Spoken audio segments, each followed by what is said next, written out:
தமிழ்நாட்டின் தென்கோடி கன்னியாகுமரி மாவட்டம் நாகர்கோவிலில் இருந்து மேற்காக கிட்டத்தட்ட 20 கிலோமீட்டர் தொலைவில் உள்ளது கடற்கரை நகரமான குளச்சல் எனப்படும் குளச்சை.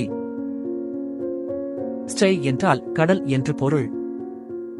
இக்கடலை ஒட்டி சேரர்களின் தலைநகர் வஞ்சியின் குளமுற்றமும் அவர்களது குளத்து நாடும் இருந்தபடியால் குளக்கடல் என்ற பொருளில் இக்கடலுக்கு குளச்சை என்று பெயரிட்டழைத்தார்கள் சேரர்கள்.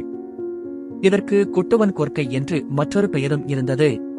சேரர்களின் தலைநகர் வஞ்சியில் இருந்த குளச்சை, தொண்டி, மாந்தை, முசிறி ஆகிய துறைமுகங்களுள் குளச்சை மிக பழமையானது. தொண்டியை டிண்டிஸ் எனவும், முசிறியை முசிரிஸ் எனவும், குளச்சையை கொல்சாய் மற்றும் கோல்ஷிஸ் எனவும் கிரேக்க மற்றும் ரோம வரலாற்று நூல்களில் குறிப்பிடப்பட்டுள்ளது. முதல் மற்றும் இடைச்சங்க காலங்களில் சேரர்களின் வெளிநாட்டு தொடர்புகள் மற்றும் கடல் வணிகம் இங்கிருந்தே தொடங்கியது. மிதக்கும் தென்னை மற்றும் பனை மரக்கட்டைகளின் மேல் ஏறி கடலில் பயணம் செய்ய கற்று பின்னர் அம்மரங்களை பனைநார் மற்றும் தென்னை கயிறுகளால் கட்டி கட்டுமரங்களில் பயணித்து காலங்கள் செல்ல செல்ல படிப்படியாக திமில், ஓடம், படகு, தோணி, வங்கம், நாவாய், கலம் போன்றவற்றை வடிவமைத்து தொலைதூர பயணம் மேற்கொண்டார்கள் சங்ககால சேரர்கள். பருவ காலங்களையும் காற்றின் திசைகளையும் கடலின் நீரோட்டங்களையும் அறிந்து கடல் வழித்தடங்களை ஆராய்ந்து நெடுந்தூரங்கள் பயணித்து மேற்கில் சுமர், எகிப்து, ஆப்பிரிக்கா போன்ற நாடுகளையும் கிழக்கில் சுமத்ரா, சவாகம், இந்தோனேசியா, சீனா போன்ற நாடுகளையும் கண்டறிந்தார்கள் முற்கால சேரர்கள். பின்னர் இங்கிருந்து பொருட்களை கொண்டு சென்று கடல் வணிகத்தில் ஈடுபட்டனர். சேரர்களின் பெண் வழியினரான அதிகன் சேரல் வழியினர் சுமத்ரா, சாவக தீவுகளிலிருந்து கரும்பை இங்கு கொண்டு வந்து சேரர்களின் காவல் வஞ்சி பகுதியில் பயிரிட்டு கரும்பு தோட்டம் என்று அழைத்தார்கள். தற்போதும் அந்த இடம் கரும்பு தோட்டம் என்று அழைக்கப்படுகிறது.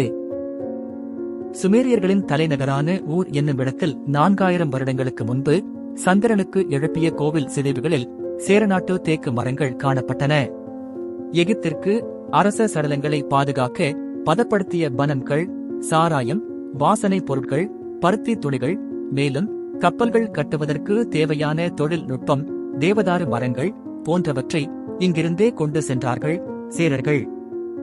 மேலும் இங்கிருந்தே மிளகு, கிராம்பு, திப்பிலி, ஏலக்காய், இலவங்கம், இஞ்சி, அகில், குங்கிலியம், சாம்பிராணி, முத்து, மயிர்பீலி, வண்ணக்கற்கள், பருத்தி துணிகள் போன்ற பொருட்களை கொண்டு சென்று வணிகம் செய்தார்கள் சங்ககால சேரர்கள். காலங்கள் செல்ல செல்ல இப்பொருட்கள் மத்திய தரை கடல் வழியாக கிரேக்கம், இத்தாலி போன்ற யவன நாடுகளை சென்றடைந்து அதிக அளவில் வரவேற்பை பெற்றன. கருப்பு தங்கம் என்று அழைக்கப்பட்ட மிளகு வர்த்தகத்தால் அலெக்சாந்திரியா, ஏதென்ஸ், வெனிஸ், ஜெனோவா போன்ற நகரங்கள் செல்வம் கொழிக்கும் நகரங்களாக மாறின. இதனால் குளச்சையின் கடல் வழியை கண்டறிந்து யவனர்களும் அரேபியர்களும் சேரர்களுடன் நேரடி வர்த்தகத்தில் ஈடுபட்டனர். யவன நாட்டு கலங்கள் குளச்சையில் செறிந்து கிடந்தன என்று எரித்திரியா கடலின் பெரிபுலுஸ் என்ற நூல் கூறுகிறது. தற்போது மீரி எனப்படும் சேரர்களின் தலைநகர் வஞ்சியின் உள்நாட்டு துறைமுகமான முசிறியில் இருந்து படகுகள் மூலம் கப்பல்களில் பொருட்கள் ஏற்றப்பட்டன.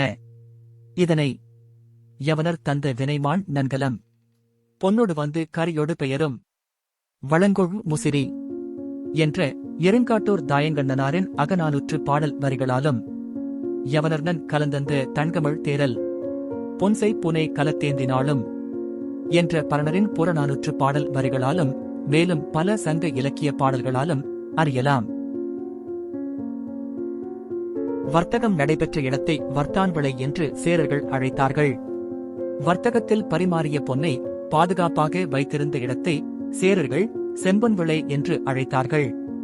இவ்வாறு சங்க காலத்தில் மாட மாளிகைகளும் கொட்டாரங்களுமாக இருந்து சேரர்களின் பொன் கொழித்த வர்த்தக துறைமுக பட்டினமாக விளங்கியது குளச்சை.